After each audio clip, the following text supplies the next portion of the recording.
moments later. Assalamualaikum warahmatullahi wabarakatuh. Halo sadayana, nepangkeun nama abdi Azura Putri Ramadhani di kelas 10 Emlok A.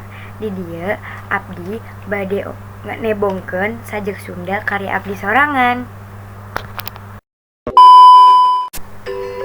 Sajak abdi teh judulnya diajar jeung babaturan. Di sekolah teh tempat cerita, tempat orang sering angka karena bahasa, tapi oge karena hate babaturan nu sejati. Salian di buku jeung papan tulis aya tawa, aya kebersamaan. Lamun bosan ku pelajaran senyum babaturan jadi panglipur pikiran. Guru ngajarkan ilmu, babaturan ngajarkan kehidupan.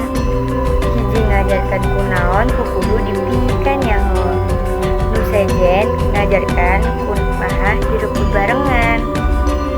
Usebab eta diajar teh lain sorangan.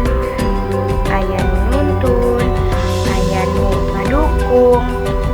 Di sakola urang teu ukur pinter, tapi oge diajar jadi jelema nu hati-hati.